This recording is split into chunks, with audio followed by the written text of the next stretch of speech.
गुरुदेव चरणों में त्रिवार नमोस्तु। गुरुवर आपके दर्शन लेकर मुझे बहुत खुशी होती है। फिर आप उदयपुर में हो या दिल्ली में हो या कहाँ भी हो, औरंगाबाद में हो, आपके बार बार दर्शन करके बहुत बहुत अच्छी अनुभूति होती है, क्योंकि आपका आभा मंडल बहुत पवित्र है, बहुत पवित्र है। इसीलिए आपके चरणों में छूकर वो ऊर्जा हमें प्राप्त होती है, और वो ऊर्जा लेने के कारण ही कल जहाजपुर में कॉन्फ्रेंस है। मैंने सोचा कोटा से होकर नहीं जाऊंगा, मैं सुनील सागर जी के दर्शन करके ही जाऊंगा, ऐसा मैंने प्रण लिया और ये लिया। गुरुवर आप सभी के आशीर्वाद से एक बहुत बड़ी खुशखबरी मैं आपको सुनाना चाहता हूँ। गुरुवर, मेरे अहिंसा के पिछले 55 साल के काम में, मेरी उम्र अभी 80 साल की है, 55 साल मैं अहिंसा का, जीवदया का, शाकाहार का काम कर रहा हूँ। और इसके लिए भगवान महावीर के ये निर्वाण महोत्सव के 50 वर्ष के अंदर महाराष्ट्र गवर्नमेंट ने मेरा नाम पद्म पुरस्कार के लिए दिल्ली को भेजा है।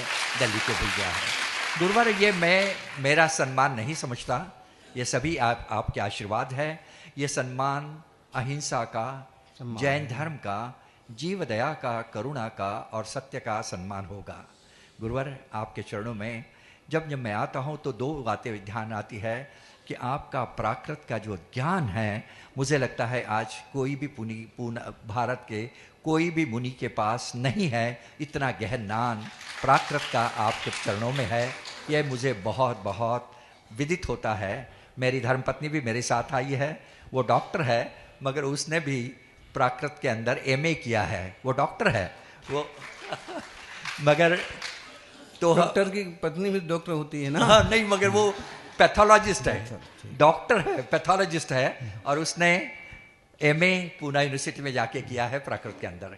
गुरुवर, एक छोटा सा प्रश्न मैं आपके आजकल कुछ मुनिराजों ने भी इस दिशा में अच्छा काम चालू किया प्राकृत भाषा के मामले में। या बिल्कुल गुरुवर, बिल्कुल सभी। गुरुवर, एक ही सवाल पूछा हूँ। गुरुवर, मैं श्रावक तो हूँ, श्रावक धर्म कठोर से पालता हूँ, आजीवन चौयार रखता हूँ, मगर एक बात ध्यान में आती है कि मैं पूजा अभिषेक ज्यादा, मतलब पूना के सबसे बड़े हॉस्पिटल में आप बड़े बड़े पदों पर हैं और 25 ऑपरेशन का मौका पड़ता है, फिर भी रात्रि भोजन जन्म से त्याग। गुरुवर, मैं ज्यादा पूजा अभिषेक में ज्यादा वक्त नहीं दे सकता। मैं करता तो हूँ हर जम, क्योंकि हॉस्पिटल की ड्यूटी रहती है, दोनों धर्म बुलाते हैं। मैं सेवा करता हूँ। कोरोना के पीरियड में हजारों लोगों को फ्री ट्रीटमेंट दिया। हॉस्पिटल में जाता था, मेरी उम्र 55-75 साल की थी, तो भी हॉस्पिटल के डॉक्टर कहते थे आप नहीं आओ हॉस्पिटल में कोरोना के पेशेंट देखने के लिए, तो भी मैं जाता था। मेरा बेटा डॉक्टर परितोष, वो भी मेरे साथ रहता था। हमने बहुत बहुत सेवा की।